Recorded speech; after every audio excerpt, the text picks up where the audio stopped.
Welcome PSG family. Today I'm going finally to rank Paris Saint-Germain's transfer window from 1 out of 10. Going to detail incoming, outgoing, Antero, Campos, Galtier, everything. So let's get straight into this.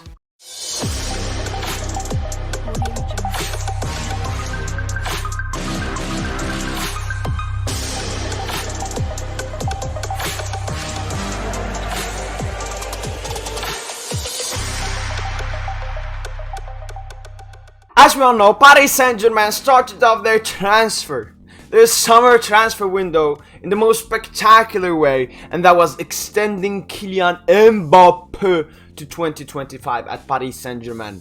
Real Madrid begged, they twerked, they did everything. We did the same. We have to be honest, we did the same. We twerked, we begged for Mbappé, and Mbappé chose Paris Saint-Germain. Alright?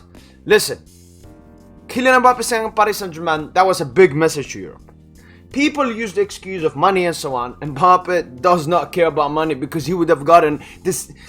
Even if it wasn't the same, he would have gotten a lot of money from Real, from sponsors, from the signing bonus, from everything. So money was never a problem for Kylian Mbappé. What Kylian Mbappé was wanting at Paris Saint-Germain was Paris Saint-Germain to be a serious club. He was tired of going out in the round of 16 and excuses and injuries and bad managers and bad sporting directors and drama and everything. He wanted a sporting project. And he was promised. That's what he was promised. And in today's video, actually, we will go through if the promise went through. If Paris Saint-Germain made what they promised to Kylian Mbappé, which is a totally new sporting project at Paris Saint-Germain. But as I said, the summer transfer window of Paris Saint-Germain started early. It started at the late of May, when then Kylian Mbappé was extended at Paris Saint-Germain. And one factor why is Kylian Mbappé extended is because of Paris Saint-Germain's new sporting director, Luis Campos, came in as the new sporting financial advisor at Paris Saint-Germain. I mean, that's the role he's been given at Paris Saint-Germain. But Luis Campos was unveiled as Paris Saint-Germain sporting director, and we knew it for a while before it was announced. But Luis Campos, as we all know, amazing sporting director, worked before at Monaco, at Lille, even at Real Madrid with Jose Mourinho. So this is a man that knows clubs, that knows Ligue 1, that knows everything, and that mostly knows Paris Saint-Germain. I think that Luis Campos, he had always seen Paris Saint-Germain as a big club who have a lot of ambitions. But I think he was like, why are they doing it so wrong? It's so easy to fix this club. Why are they doing it so wrong? And that's what I did this summer. Nasser Al Khalifa also called upon Mr. Christophe Galtier. Christophe Galtier, as we all know, Paris Saint-Germain wanted Zinedine Zidane. We have to be honest about that. How much we wanted him, that's one question, but we wanted him. He didn't want to come to Paris Saint-Germain. His bad luck. We took Christophe Galtier from OGC Nice, making a rival weaker, because Nice was the only team we couldn't beat last season. We beat Real Madrid, we beat City, but we couldn't beat Galtier's Nice.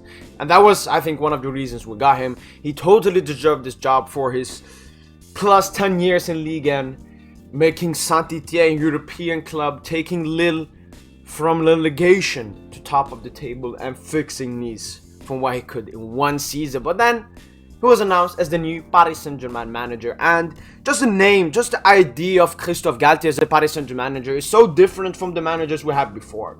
Because Unai Emery, for example, we got him for what he did in the Europa League. Thomas Tuchel, it was a blend of what he did in the Bundesliga, competing with Bayern, and then what he did in Champions League as well.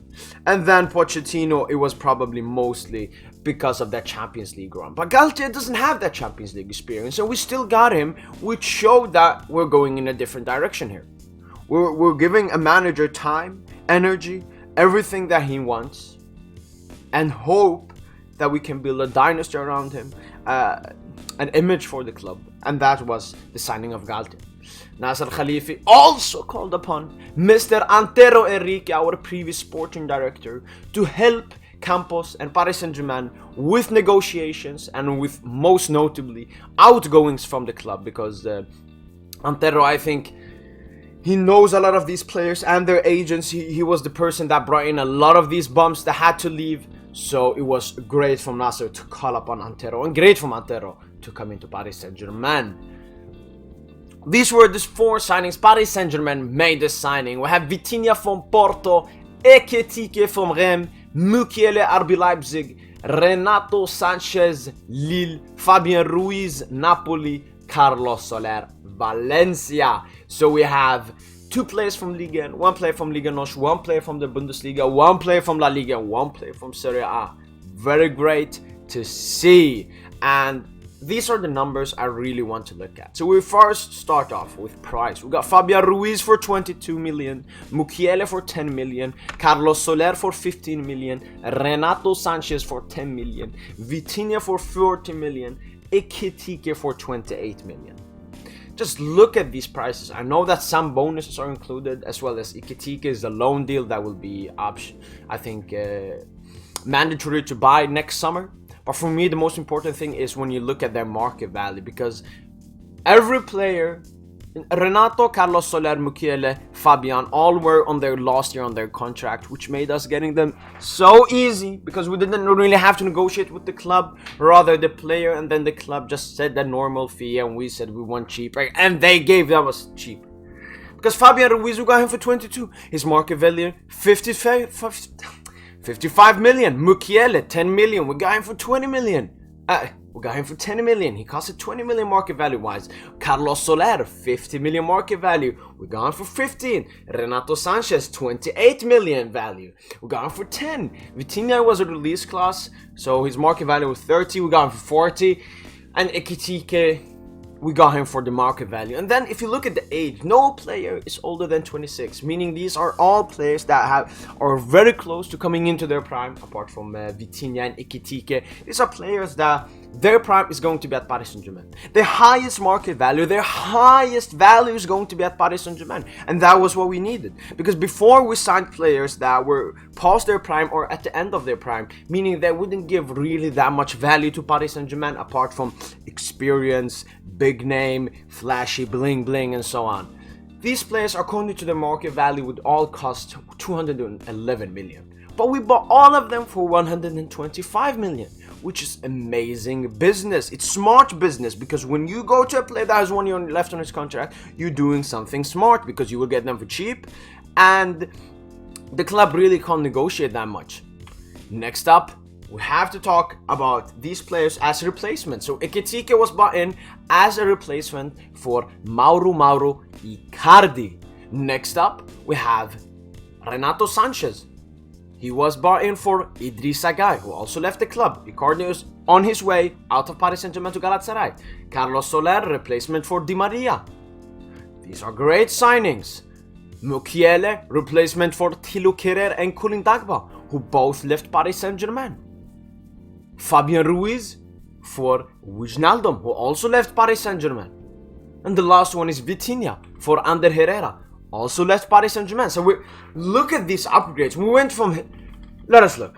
So we went from Icardi to Ekitike. A much younger, a much fitter, much hungrier, a French as well, and that doesn't have a drama family. It doesn't have that wife and everything. We went from Idrissa Gueye, a player that's past his prime and mostly does the defensive work, to a complete boss in Renato Sanchez. We went from an aging Angel Di Maria with a lot of injuries to a nearly prime Carlos Soler, captain of Valencia. We went from Koulibaly Dagba, Thilo Kehrer, 2 players that could not just cut it at Paris Saint-Germain. Kehrer played mostly as a right back, which is not his position, and Dagba is just not too good. Whilst we brought in Mukiele, a French superpower, who have a Champions League experience and can play in both positions better than Kehrer and Dagba. We bought in Fabian Ruiz. Instead of Wijnaldum with his side passes, we got Fabian Ruiz with his long passes. Beautiful. We got Herrera intensity, fake intensity. We got Vitinha, the real deal.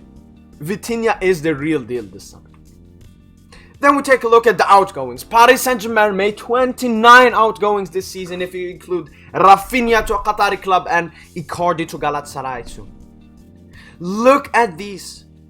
I remember I even made a video last season because of our squad problem. Even Pochettino named the squad problem. But Paris Saint-Germain have fixed that this season beautifully. Mostly thanks to Antero and of course Campos as well. Because these players that have left, they're either extremely young and won't get any time, so we loan them out. or they have just rotten at PSG and are too old.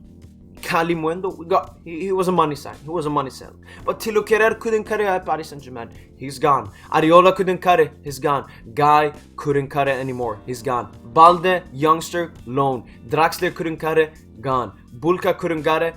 Gone. Abdou Diallo couldn't cut it. Gone. Dagba couldn't cut it.